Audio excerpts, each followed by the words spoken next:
Dr. Emma Hitt-Nichols, and here is information on the latest U.S. FDA approvals for the week of November 13th through the 17th, 2023.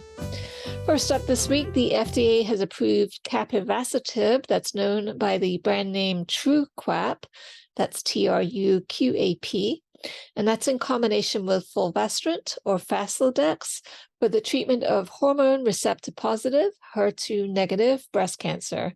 Specifically, the first-in-class AKT kinase inhibitor is indicated for patients with one or more alterations in the AKT pathway as detected by an FDA-approved test and whose metastatic disease progressed on at least one endocrine-based regimen or who experienced recurrence on or within 12 months of completing adjuvant therapy.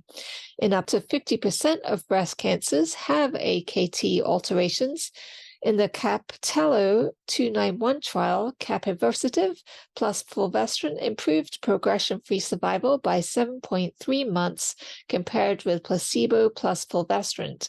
An exploratory subgroup analysis in patients whose tumors did not have an AKT pathway alteration showed lower efficacy with this agent, suggesting that the actions of Capivasertib are due to its inhibition of AKT kinase.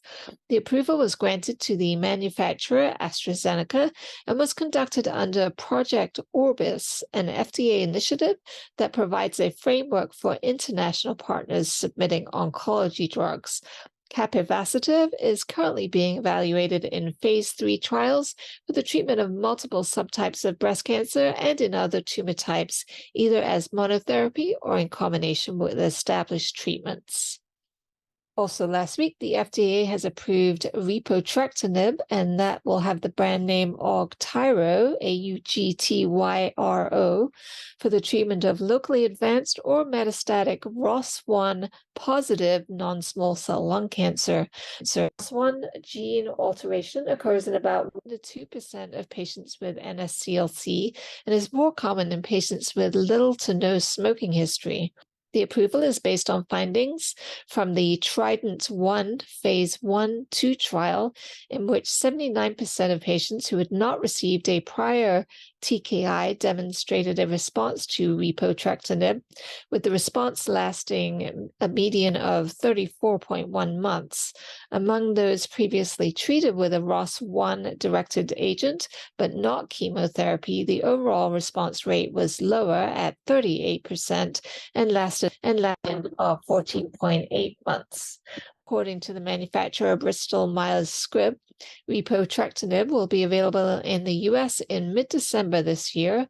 BMS acquired Repotrectinib through its acquisition of Turning Point Therapeutics last year. Other ROS1-directed agents used in NSCLC include Pfizer's crizotinib, Xalkori, and Roche's entrectinib, Rozlytrek.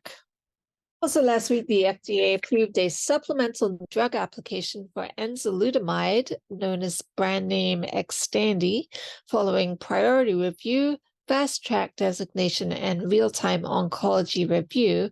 The approval is based on results from the phase 3 EMBARK trial and makes enzalutamide the first androgen receptor signaling inhibitor indicated for non-metastatic castration-sensitive prostate cancer. And that's in patients with biochemical recurrence at high risk for metastasis. Enzalutamide is indicated with or without gonadotropin-releasing hormone, GnRH, analog therapy. Enzalutamide was first approved in the U.S. in 2012, and this latest approval expands this agent into a much earlier setting of disease. The approval was granted to Astellas and Pfizer. Now, a word from the supporter of this podcast, Nascent Medical. Is your internal medical writing team tapped out? Nascent Medical is here for you. Our team of native English-speaking MD and PhD level medical writers specializes in providing fast turnaround needs assessments, carefully annotated manuscripts, engaging slide decks, and accurate ad board summaries in any medical specialty. Visit nascentmc.com now and get a speedy estimate between business hours, Monday through Friday, 8 to 6 p.m. Nascent Medical, because you should never be without excellent medical writing assistance. Also last week, a supplemental approval was granted to pembrolizumab, sold under the brand name Keytruda, for use in stomach cancer, specifically in combination with chemotherapy in the first-line treatment of patients with locally advanced, unresectable, or metastatic HER2-negative gastric or gastroesophageal junction, GEJ, adenocarcinoma. Pembrolizumab is a monoclonal antibody that inhibits the PD-1 receptor and is already approved for a wide range of cancer types, including breast, lung, and colorectal cancer.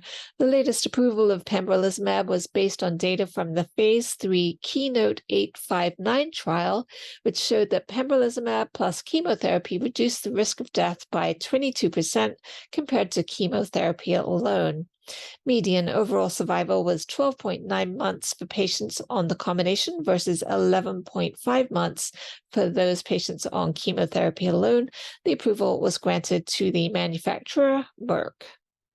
Also last week, the FDA approved the Simplicity Spiral, SPYRAL, renal denervation system for the treatment of hypertension. The system is a minimally invasive procedure that delivers radiofrequency energy to nerves near the kidneys that can become overactive and contribute to high blood pressure. After sedation, doctors insert a catheter into the artery leading to the kidney. Once the tube is in place, energy is delivered to the system to calm the excessive activity of the nerves connected to the kidney. The tube is removed, leaving no implant in place. The approval is based on the Spiral HTN off and HTN on randomized trial.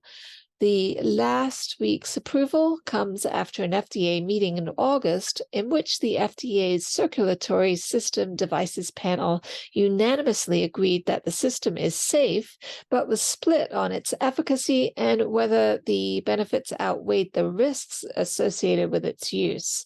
The device is approved for commercial use in more than 70 countries worldwide. This approval is granted to the manufacturer Medtronic.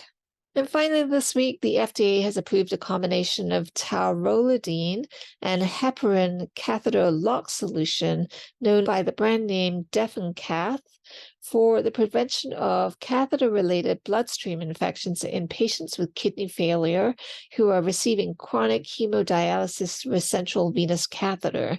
Patients undergoing hemodialysis often use a catheter for the filtration process, which can lead to the risk of bloodstream infection. A phase 3 trial showed that DefenCath delayed the time it took to acquire a catheter-related bloodstream infection and demonstrated a 71% risk reduction in infection versus the heparin comparator arm.